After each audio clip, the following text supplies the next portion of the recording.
Senhor, te louvamos e te bendizemos. Te agradecemos, Senhor, porque temos liberdade. Antes de tudo, liberdade espiritual, liberdade do poder das trevas, liberdade da condenação que caía sobre nós.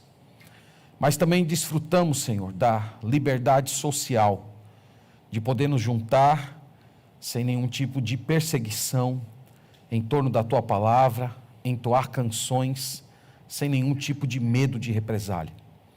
Isso é uma graça que o Senhor nos dá e nós a recebemos com alegria.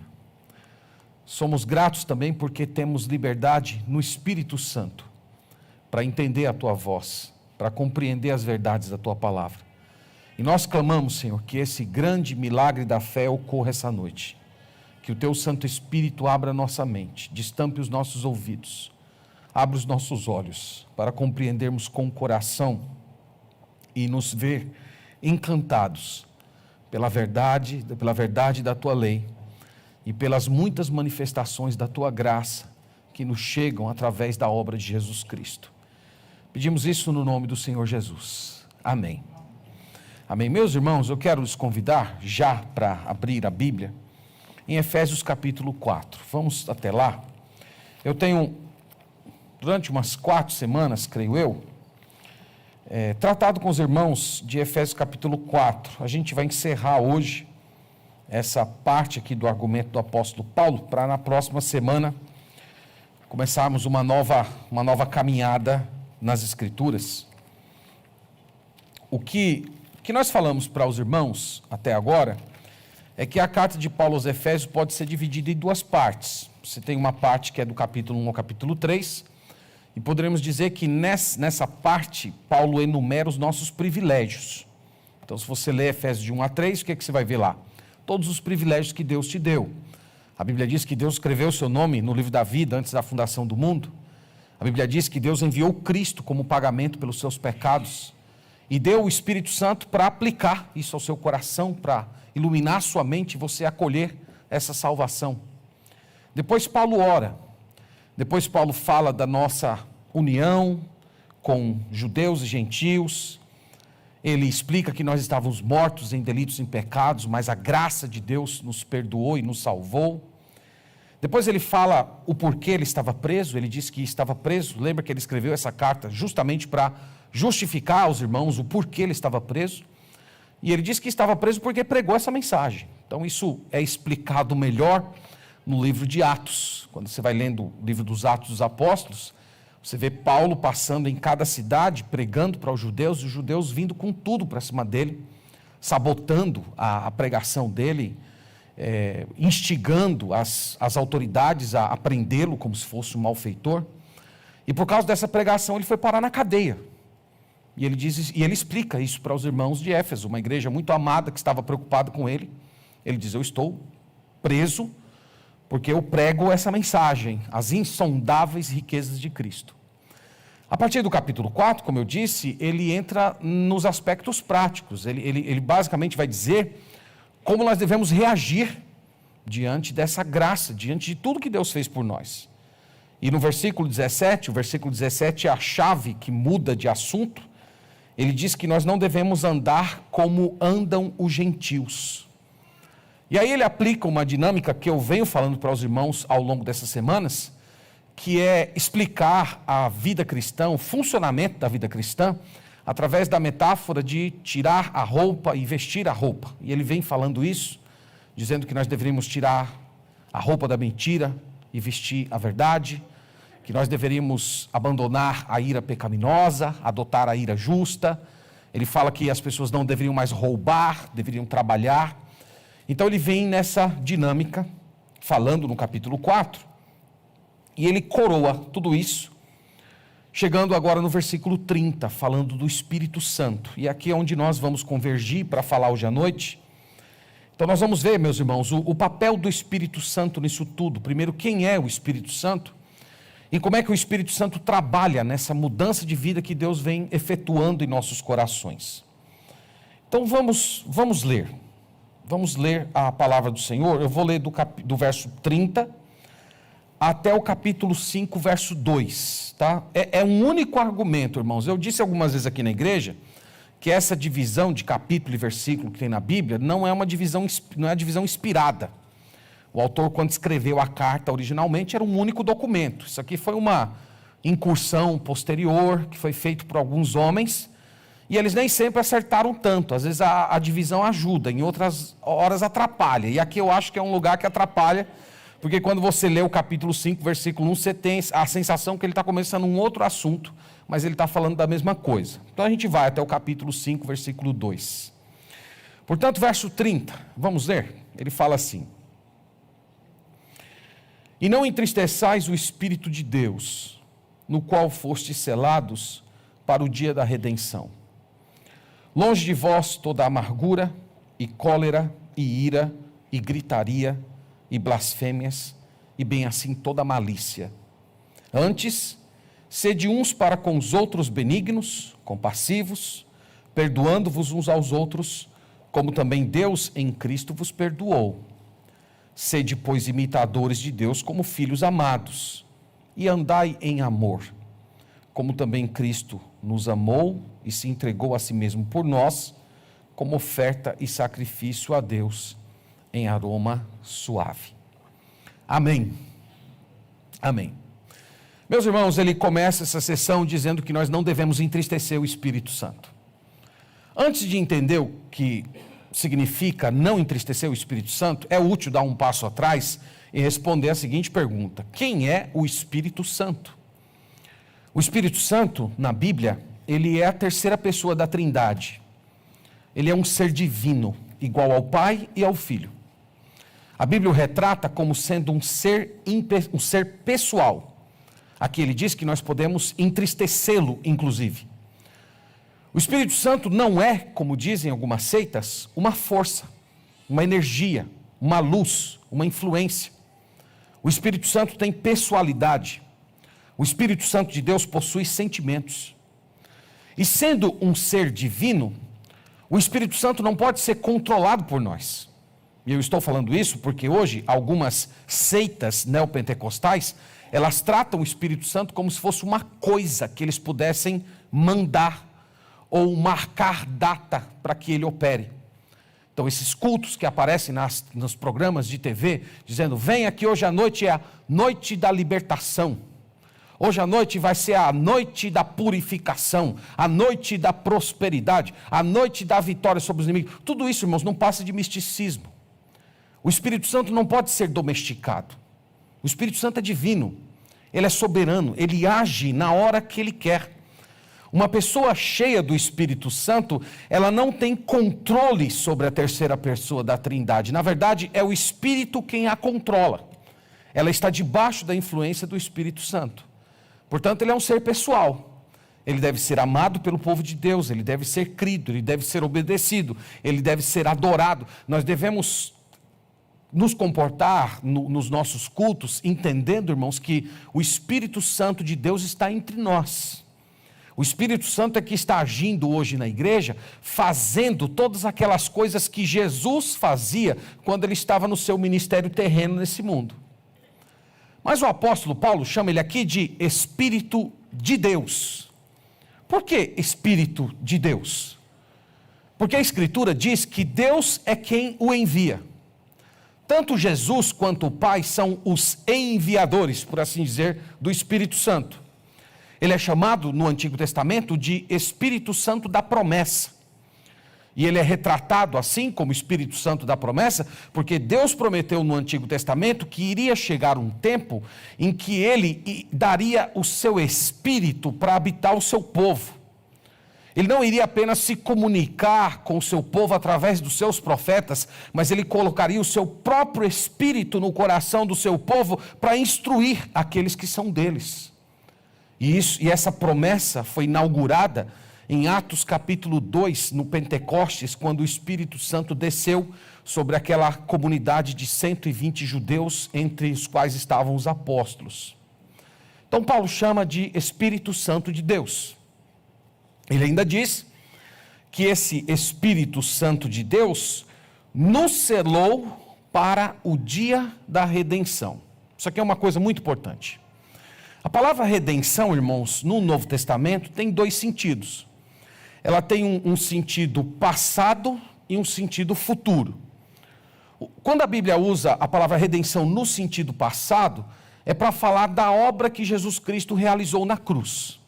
Então, quando Jesus Cristo morreu na cruz por nossos pecados, nós fomos, por assim dizer, remidos por Ele. Nós fomos comprados por Ele. Os nossos pecados foram pagos. Nós somos libertos hoje da culpa do pecado e da condenação.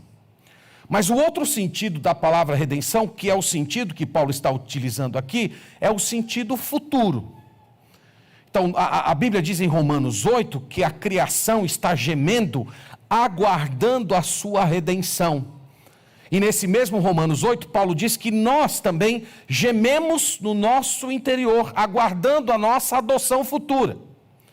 Então, há uma redenção que nós estamos aguardando. Há uma redenção, poderíamos dizer, há uma plenitude de redenção que nós estamos esperando com toda a expectativa. Então é dessa redenção que o apóstolo Paulo está falando aqui. Nós já somos remidos pelo Senhor, mas nós não experimentamos ainda a totalidade dessa redenção, porque nós somos pecadores, nós ficamos doentes, nós envelhecemos. No entanto, irmãos, nós estamos aguardando o dia em que todas as faculdades do nosso corpo serão remidas. Nós teremos um corpo remido, nós teremos uma mente remida, como a mente de Cristo, e nós vamos viver num novo céus e nova terra, que também foram remidos por Jesus Cristo.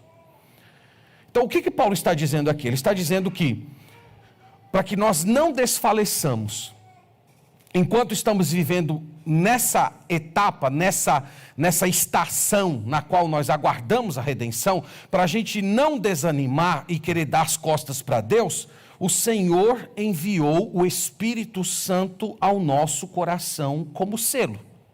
É isso que ele está dizendo aqui. Então aqui nós vemos o papel do Espírito Santo nesse plano de Deus. Nós temos Jesus, que no passado veio, assumiu a nossa natureza humana, morreu pelos nossos pecados, ressuscitou, Ele nos deu redenção. E depois Ele enviou o Espírito Santo. E o Espírito Santo aplica o Evangelho no coração de todos aqueles que creem. E o Espírito Santo nos concede certeza, segurança, senso de que somos propriedade de Deus. Então o Espírito Santo vem e comunica a você. Você é de Deus, no dia da redenção você não vai ser destruído, você vai ser redimido, você vai ter um corpo novo, você vai ter incorrupção. E a prova de que tudo isso é verdade é que o Espírito Santo está habitando em você plenamente. E o Espírito Santo, irmãos, está ali todos os dias, renovando essas certezas dentro da nossa alma. E isso é algo fundamental, meus irmãos, porque quantas vezes nós desanimamos enquanto estamos nesse mundo? É muito difícil viver em um mundo que foi completamente devastado pelo pecado. Um mundo de violência, de traição, de desonestidade, de mentira, de injustiça. Às vezes nós ficamos fracos, às vezes nós ficamos desanimados, mas para que nós não fiquemos prostrados e nem viremos as costas para Deus, o Senhor enviou o Espírito Santo ao nosso coração. E o Espírito Santo vai ministrando a gente, dizendo: olha, calma, um pouco mais de paciência, você é de Deus, o seu tesouro está guardado, volte para esse livro, leia, ore, prossiga. E Ele vai, irmãos, operando no nosso coração, e as nossas energias espirituais vão se renovando. Às vezes Ele utilizando diretamente a Escritura, às vezes ele trazendo à nossa mente algo que ouvimos de Deus, às vezes Ele colocando uma pessoa em nosso caminho que traz uma palavra do Senhor, às vezes até uma canção bíblica levanta a nossa fé e nós somos renovados no Senhor. Então pense nessa questão: por que você não desistiu ainda? Por que você não deu as costas para o Senhor ainda, apesar de todas as suas fraquezas, apesar das suas lutas, batalhas interiores, mundo, carne e o diabo? É a sua força? Não. É o fato de que Deus enviou o Espírito Santo ao seu coração como selo. E o Espírito Santo te dá certeza de salvação, ele te dá uma esperança firme, Quando chega na hora da morte, o Espírito Santo te dá conforto de que a morte é apenas uma passagem para a vida eterna. O Espírito Santo te dá força na doença. O Espírito Santo te dá ânimo nesse mundo quebrado pelo pecado. Então o Espírito Santo, irmãos, ele opera em nós para que nós enfrentemos todas as provações nesse mundo, sabendo que elas não são o fim. Que há um Deus soberano e que a nossa redenção está se aproximando. Então é disso que o apóstolo Paulo está falando aqui. Nessa última viagem que eu fiz para Manaus, eu ouvi um testemunho de um casal que me emocionou bastante. Eu estava prestes a começar a pregar, chegou um casal de idosos, e quando eles me viram, eles começaram a chorar. O senhor, o marido, ele contraiu Covid, e ele ficou muito doente, ele chegou aí à UTI, praticamente desenganado, ele mesmo já havia assumido que ele iria falecer, e ele disse que sentia muitas dores no corpo, dores nas costas, nas pernas, dores no pulmão, dificuldade de respirar. E ele disse que um dos poucos confortos que ele tinha durante o seu dia era assistir às transmissões online da nossa igreja. Era o momento que Deus estava falando com ele. Era o momento que as suas energias eram renovadas. Era o momento em que Deus alimentava o seu coração e dava esperança para ele continuar. E isso, irmãos, não é em si a transmissão online. É a ação do Espírito Santo por meio de uma transmissão online. Por meio de uma oração. Por meio de um acolhimento. Por meio de um versículo bíblico que você cita para alguém que está passando provação. O Espírito Santo usa essas coisas para renovar as pessoas. Então é disso que o apóstolo Paulo está falando aqui. Agora vocês devem ter percebido que o apóstolo Paulo fala algo a respeito da postura que nós devemos ter diante do Espírito Santo. Qual deve ser a nossa reação para com ele? Ele diz no verso 30, e não entristeçais o Espírito Santo. Então, diante de todas as bênçãos que nós já recebemos, eu acabei de enumerar essas bênçãos para vocês. O que nós devemos fazer? Paulo diz, não entristeçam o Espírito Santo. Irmãos, é bem óbvio o motivo pelo qual Paulo disse isso. Se o Espírito Santo é o autor de todas essas bênçãos, se o Espírito Santo é o agente que confere todos esses benefícios que nós acabamos de descrever aqui, se nós o entristecermos, nós perdemos essas bênçãos. Eu não me refiro aqui, evidentemente, à bênção da salvação, da redenção, porque essa já foi garantida na cruz, mas eu falo da força, do consolo, da alegria, da renovação interior, daquela convicção de salvação. Você pode ter uma ideia disso quando você lembra daquela oração de Davi no Salmo 51. No Salmo 51 ele está lá profundamente entristecido por seu pecado de adultério, e ele está confessando diante de Deus, e dentre várias coisas que ele pede ao Senhor, ele faz a seguinte petição: Senhor, restitua a alegria da minha salvação. Então é como se aquele pecado de adultério tivesse roubado dele aquela elevação, aquele espírito feliz diante de Deus. O pecado faz essas coisas. Então nós não devemos entristecer o Espírito Santo, porque o Espírito Santo é quem nos dá alegria de sermos servos de Deus, discípulos de Cristo, comprometidos com Ele. É o Espírito Santo que opera na nossa vida, dando motivação para a gente continuar, comunhão espiritual com os irmãos, vontade de orar, aquele senso da presença de Deus. Então, se essas coisas todas são tiradas de você, como é que você fica? Você fica às escuras. Você fica se sentindo vazio, frio, sem vontade de buscar a Deus, não experimentando aquele senso de que o Espírito de Deus está direcionando a sua história.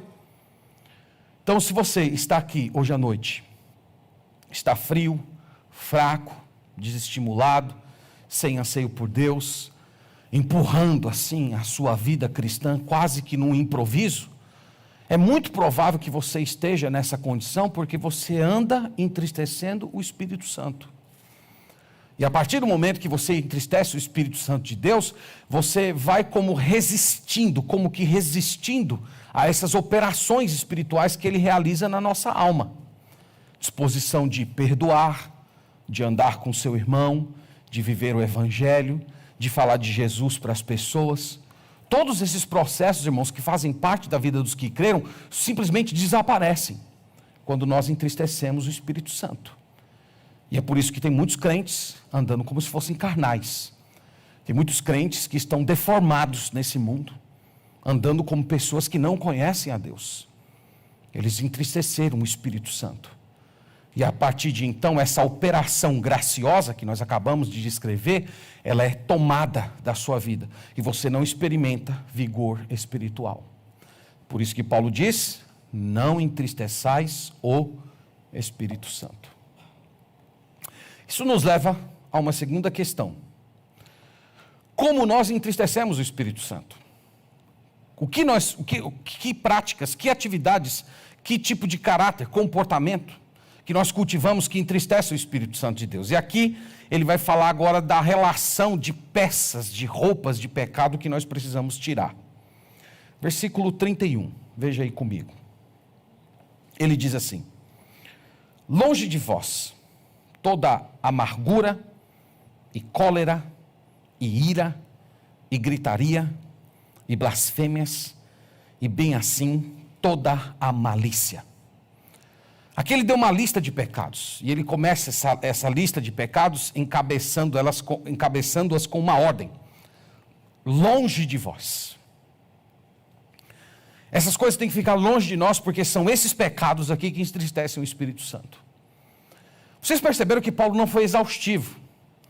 Ele omitiu certos pecados. Por exemplo, é muito comum nas listas de pecado de Paulo, eu estava falando na escola dominical hoje, que é comum nas listas de pecado de Paulo sempre virem encabeçadas por pecados sexuais. Ele simplesmente não fala aqui nada de pecados sexuais. Ele só fala de pecados que poderíamos chamar de pecados sociais, pecados relacionais, pecados que nós cometemos no contexto da convivência com outras pessoas. Então ele cita amargura. O que é amargura na Bíblia? Amargura é você guardar algum tipo de ressentimento com alguém que te feriu, com alguém que te causou um dano, com alguém que te fez sofrer. Ele ainda cita cólera, que é o mesmo que indignação, ira, gritaria. Normalmente são pecados que nós cometemos no contexto dos relacionamentos. Nós temos uma indignação desmedida, nós meio que queimamos em ira no coração e às vezes até levantamos as nossas vozes para as pessoas. Pecados relacionais.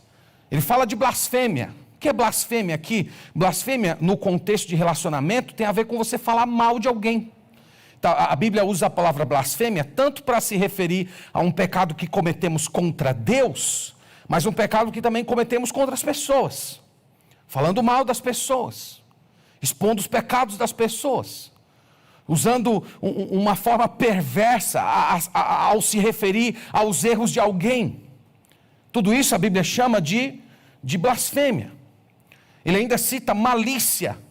Malícia seria aquela esperteza, aquela sagacidade pecaminosa no trato com as pessoas, de você ter intenções pecaminosas, de você se relacionar com alguém na base do que você pode lucrar a partir desse relacionamento.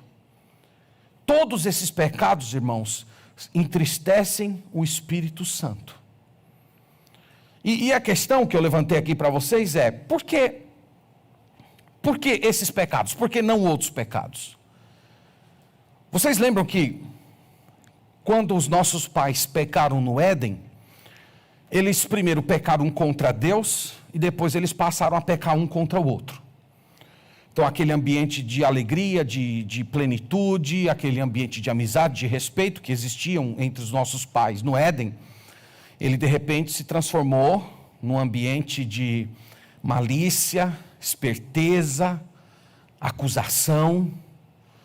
Então nós poderíamos dizer que o amor a Deus foi destruído quando os nossos pais comeram do fruto proibido, mas também o amor ao próximo foi destruído quando eles começaram a acusar um ao outro diante de Deus e a fugir da responsabilidade.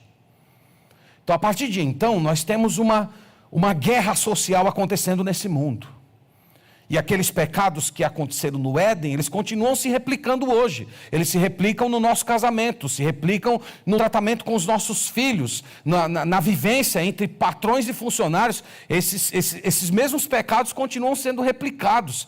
Desconfiança, malícia, um tentando se dar bem às custas do outro, um blasfemando o outro, um agindo com ira, guardando rancor. Esses pecados continuam sendo replicados porque todos nós procedemos daquele casal. Mas o Senhor Jesus Cristo veio. E o Senhor Jesus Cristo, quando veio, meus irmãos, Ele começou uma nova humanidade. Ele é o cabeça de um novo povo.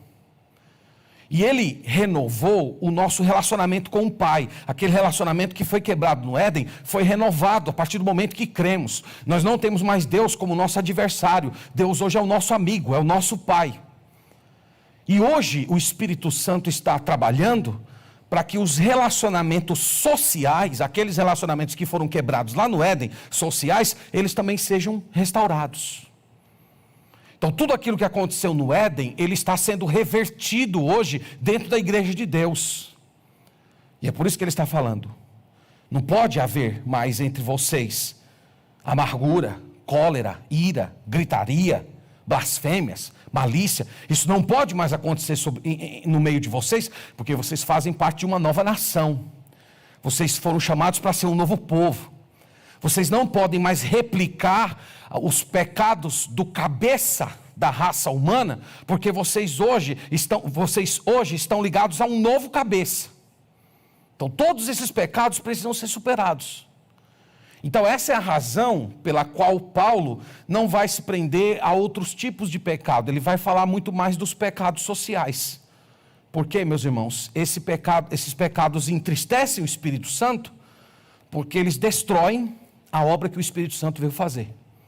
O Espírito Santo veio para unir, o Espírito Santo veio para aproximar, o Espírito Santo veio para dar liga, o Espírito Santo veio encher o nosso coração de compaixão, substituir o ódio pelo amor, substituir a blasfêmia por palavras de edificação, substituir a ira pelo domínio próprio.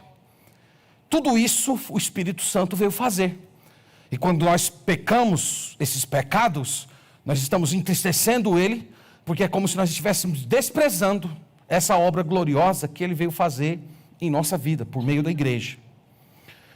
Então, eu espero, irmãos, de todo o coração, que hoje à noite, Deus abra sua mente para você pensar do jeito bíblico. De você pensar que suas explosões de ira, que o seu ressentimento, que essa sua disposição em ficar guardando raiva no coração, que essas coisas não são processos que dizem respeito apenas a você. Eles entristecem o Espírito Santo. Eles entristecem. E irmãos, é triste afirmar isso. Mas tem muitos cristãos que estão vivendo assim. Tem cristãos que não falam um com o outro. Eles dizem, eu não odeio, mas também não amo. Então tem gente vivendo assim. Existe marido e mulher que vivem dessa maneira. Cheio de amargura. Um monte de sujeira emocional no coração. Guardando ressentimento de pecados que aconteceram, problemas, conflitos que ocorreram no passado, que eles não sabem mais se tratar com respeito, estão sempre levantando a voz um para o outro, blasfemando um contra o outro, às vezes no silêncio, mas é aquele silêncio do tipo Guerra Fria,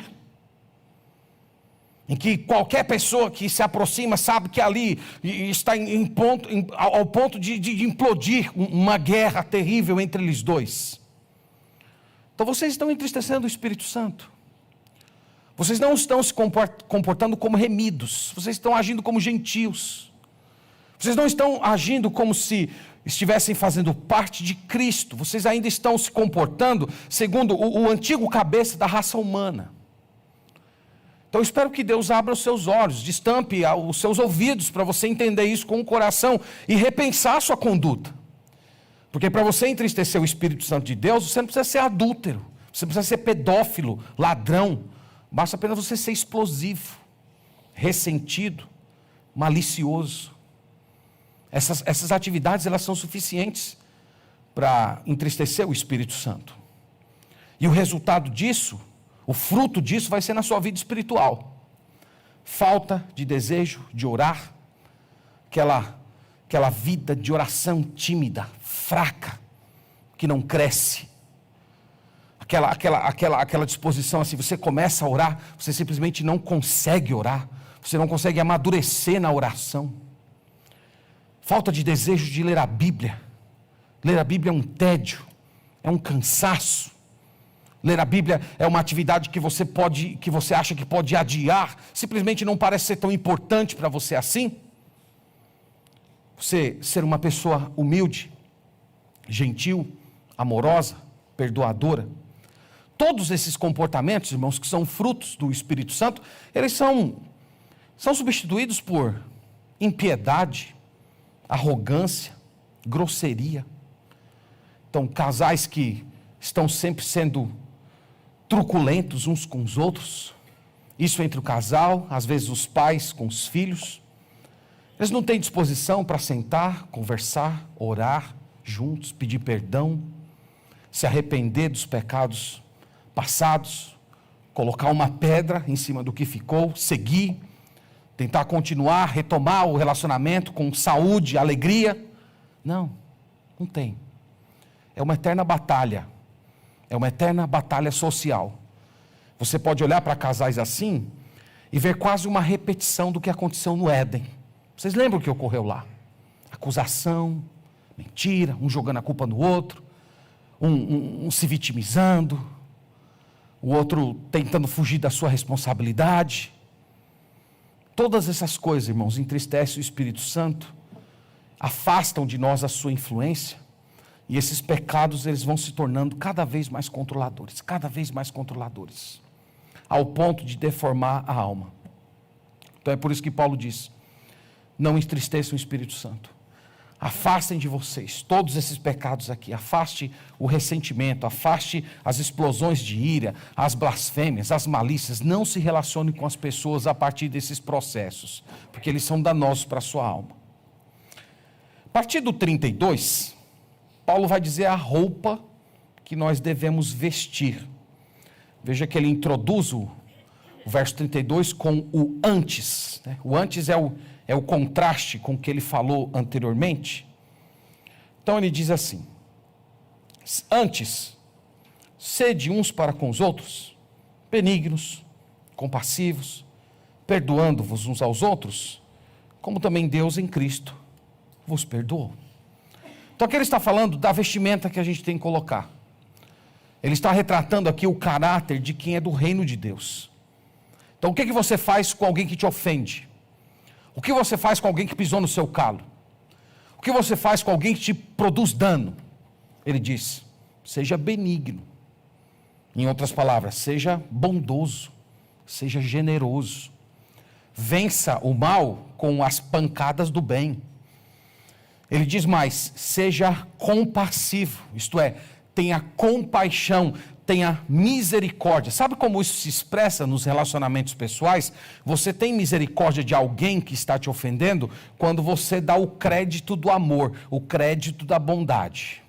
Uma forma bem prática seria mais ou menos assim: seu cônjuge levantou a voz para você e você sentiu aquela vontade de reagir à altura, mas você dá um passo atrás e diz, não, eu não vou reagir do mesmo jeito, está tudo bem. Ela falou num momento de raiva, talvez não conhecia todos os fatos, está debaixo de tensão, está com dificuldades. Irmãos, isso é ser compassivo, isso é ser misericordioso. A misericórdia sempre dá mais uma chance. Enquanto que a ira não dá. A ira, ela reage, ela produz o julgamento e ela já executa a sentença. Então é o oposto do que Paulo está falando. Então ele diz, seja compassivo. Ele diz ainda mais, perdoando.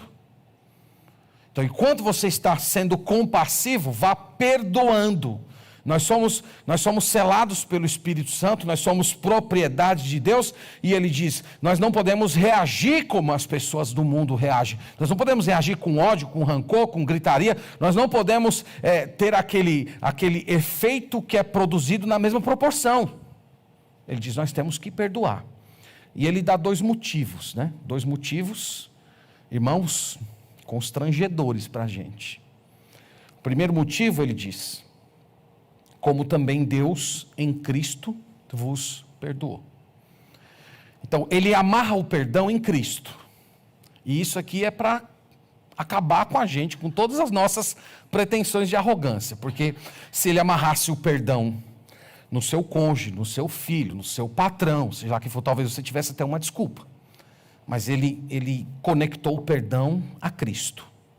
Em outras palavras, ele está dizendo: Deus, por meio de Cristo, já te perdoou. E você não merecia o perdão de Deus.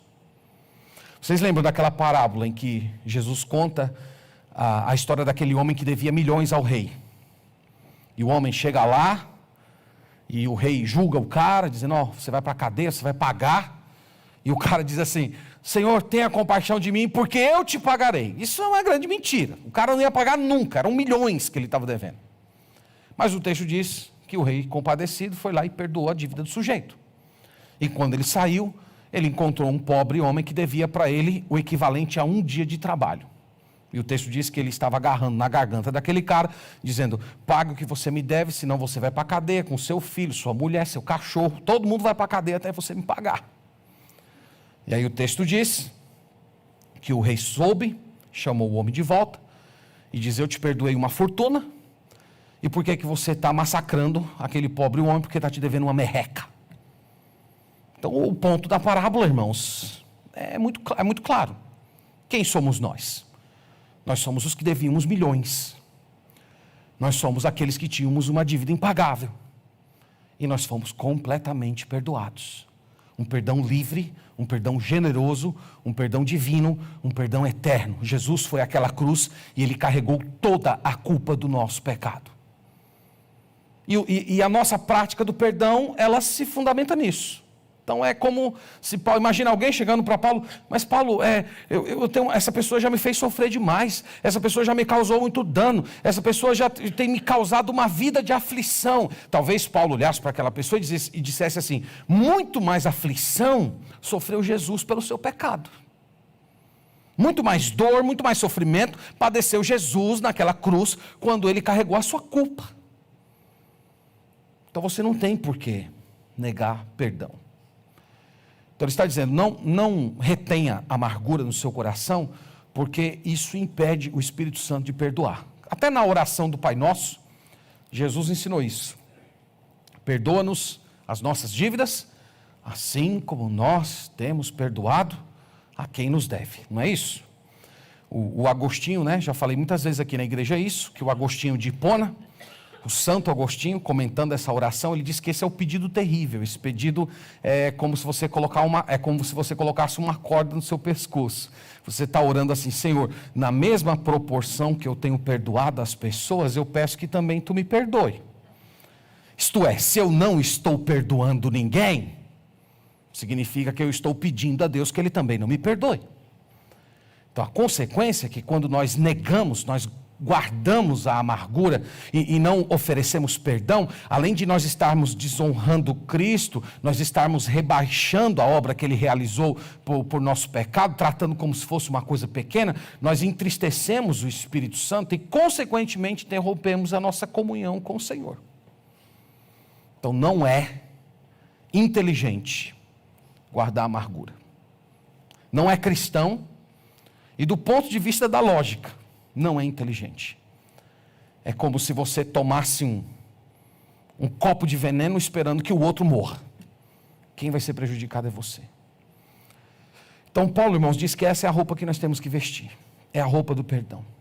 É a roupa do perdão onde você amarra, você conecta o seu perdão a Jesus Cristo. E não ao mérito da pessoa que te ofendeu. Porque, de repente, a pessoa que te ofendeu, ela pode nem estar arrependida, ela pode ser cínica, ela pode ter até gostado de magoar. Mas quando você conecta a Cristo, você é tomado por um santo constrangimento e conclui que não tem outro caminho a ser seguido. No versículo 1 do capítulo 5, ele dá o segundo motivo para perdoar. Vocês estão vendo que ele gastou mais tempo no perdão do que nos outros assuntos. Amargura, cólera, ira, ele só mencionou de passagem. Mas o perdão, ele deu uma parada aqui, ele desenvolveu um pouco mais o assunto. Por que vocês acham que ele fez isso? Por que ele gastou mais tempo falando do perdão do que dos outros pecados? Vocês sabem muito bem, não sabem? Porque provavelmente é o aspecto de pecado com o qual nós mais lutamos. A amargura. Capítulo 5, versículo 1, ele dá mais um motivo para perdoar. Ele fala: sede, pois, imitadores de Deus como filhos amados. A palavra imitador aqui, irmãos, no idioma original significa mímica. Ela era utilizada nos tempos antigos para falar dos comportamentos dos bebezinhos que ficavam imitando seus pais. Então ele diz: imitem a Deus. Vocês são filhos de Deus. Do mesmo jeito que os filhos imitam os pais, vocês também precisam imitar a Deus. E o assunto aqui é perdão. Ele está dizendo: Deus tem todas essas virtudes que acabamos de descrever aqui, especialmente a virtude do perdão. Então nós temos que imitar essas virtudes, porque nós somos filhos dele. Nós temos que através das nossas atitudes, irmãos, provar para nós mesmos e para o mundo quem é o nosso pai. Quem é o seu pai? A que família você pertence?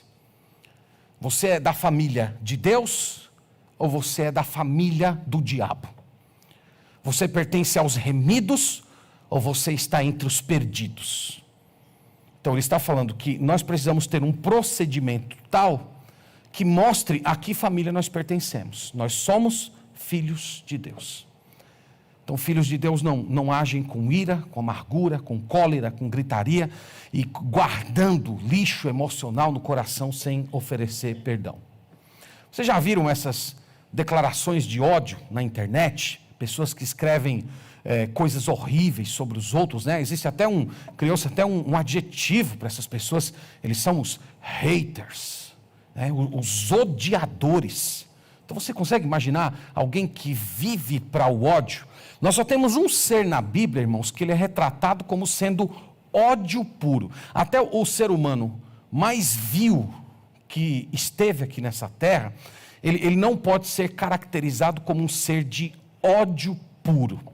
Né? Você poderia pensar nos grandes genocidas, Adolf Hitler, Mao Tse, Joseph Stalin, você pode colocar quem quiser ir nessa lista.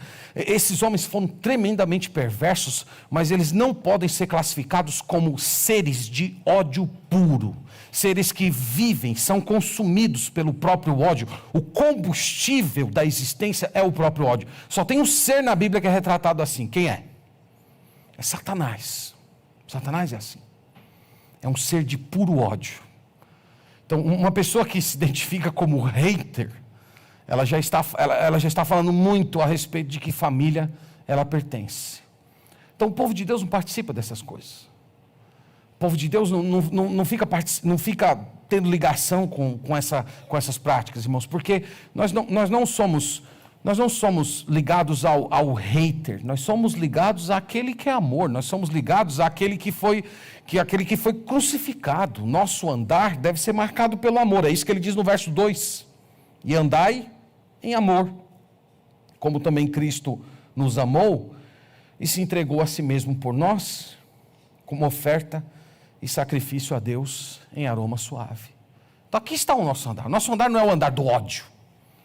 O nosso andar é o andar do amor. É um andar como o de Cristo. Então, irmãos, tudo que Paulo falou aqui tem a ver com o Espírito Santo. Então, eu já caminhando aqui para as minhas falas finais, eu queria te colocar diante dessa questão. Onde é que você está em tudo que nós acabamos de ver aqui essa noite? Você tem entristecido o Espírito Santo? Você tem magoado a terceira pessoa da Trindade? Você percebeu quais são os malefícios de fazer isso? Afeta a sua certeza de salvação, seu anseio pelas coisas de Deus, sua disposição de lutar contra os pecados. Eu espero que hoje você ore a Deus, você confesse isso ao Senhor, você peça perdão, diga: Senhor, eu tenho entristecido o teu espírito. Eu tenho entristecido o teu espírito com as minhas explosões de ira, com essas muitas amarguras que eu guardo na alma. Eu tenho entristecido sendo malicioso com as pessoas. Eu tenho entristecido, Senhor, me perdoe. E quem sabe você tomar uma decisão de se reconciliar, de você procurar o cônjuge, os filhos, procurar o vizinho, o familiar, pessoa do trabalho, e dizer: olha, me perdoe, eu não tenho agido corretamente com você, eu não tenho honrado meu Deus, eu tenho entristecido o Espírito Santo pelo modo como eu tenho te tratado, eu quero que de hoje em diante seja diferente. Então, irmãos, essas passagens elas foram colocadas na Bíblia para produzir esse tipo de caráter.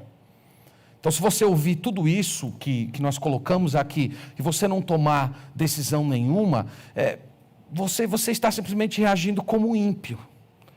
Você está convencendo a si mesmo que continuar entristecendo o Espírito Santo é a vida correta a ser levada nesse mundo. Então Deus colocou isso aqui para que isso se transforme em caráter, para você avaliar a sua vida, você considerar os seus relacionamentos, para você não ouvir isso aqui de uma forma estéril, mas dizer: Senhor, eu quero ser desse jeito aqui, eu sou parte do teu povo, eu sou uma pessoa que foi remida, e enquanto o dia da redenção não chega, eu quero viver à altura da dignidade do teu evangelho, eu quero ser como Cristo. Eu quero ser perdoador, amoroso, compassivo, eu não quero guardar rancor no coração. Faça isso. Procure o seu cônjuge hoje. Fale com seus filhos. Ore ao Senhor. Ore com a pessoa, chama lá, vamos nos ajoelhar aqui na cama, vamos falar juntos com o Senhor. E você vai ver que Deus vai operar na sua vida. Pode ser que hoje seja a ocasião em que Deus vai fazer uma virada na sua história. E você novamente vai encontrar prazer nas coisas espirituais. Que Deus nos abençoe, irmãos. Que o Senhor tenha misericórdia de nós. Nós precisamos do Espírito Santo enquanto estamos nesse mundo. É o Espírito Santo que vem comunicando ao nosso coração tudo que a gente precisa saber. É o Espírito Santo que vai renovando o nosso entendimento todos os dias, nos dando força para continuar caminhando. Então você precisa dele. Não entristeça. Que Deus abençoe, que Ele aplique a palavra ricamente ao seu coração e que você receba essa exortação com o coração aberto. A palavra de Deus diz: leais são as feridas do que ama. Deus te ama e Ele às vezes fere você através da palavra, para que você viva à altura do Evangelho, experimente graça, uma vida elevada e superior. Deus nos abençoe. Vamos orar. Senhor, nessa noite eu me junto com o teu povo e à frente deles, Pai, conduzindo-os ao trono da tua graça, eu peço perdão junto com eles por todas as vezes que nós temos entristecido o teu Espírito Santo, todas as vezes em que temos reagido de uma forma inapropriada, com ira, com gritaria, com rancor, com malícia, com palavras de blasfêmia. Nós pedimos perdão ao Senhor. Nós não queremos mais viver desse jeito, Pai. Nós queremos viver como remidos. Nós queremos ter relacionamentos marcados por compaixão, por misericórdia, por amor, por espírito perdoador. Eu peço, Pai, essa noite que o Senhor nos dê uma compreensão tão clara do sacrifício de Jesus, ao ponto de sermos constrangidos pelo que Ele fez, e que a sua disposição em sofrer, mesmo inocente, cause em nós um santo constrangimento, por todas as vezes em que temos as pretensões de autoproteção, de culpar os outros, de nos vitimizar, de fugir de nossas responsabilidades. Nós pedimos, Senhor, que Tu causes um santo constrangimento ao ver o ser mais puro e inocente desse universo, nos perdoando livre e gratuitamente. Então permita que esse santo constrangimento gere em nós um caráter diferenciado, que nós o imitemos, que nós andemos nas suas pisadas, que nós sejamos capazes até mesmo de sofrer dano, assim como Ele também sofreu, mas vivemos uma vida em que estamos em comunhão verdadeira com o Senhor, alegrando o Teu Santo Espírito.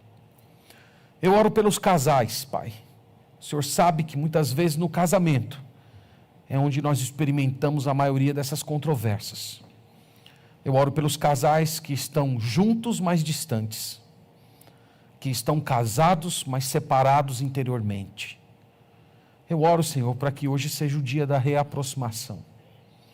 Eu oro para que hoje seja o dia da redenção desse casamento, da purificação dos sentimentos deles, para que seja uma ocasião em que eles experimentem um novo vigor e eles sejam capazes de deixar tudo para trás e seguir para o alvo, para o prêmio da soberana vocação de Deus em Cristo Jesus.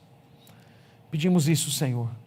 Pedimos isso com respeito aos nossos filhos, vizinhos, parentes, colegas de trabalho. Nos ajude, Senhor, para que em cada um desses processos relacionais nós não venhamos a entristecer o Teu Espírito. Nós clamamos por fim, Senhor, para que as marcas do Teu Espírito sejam aprofundadas em nós.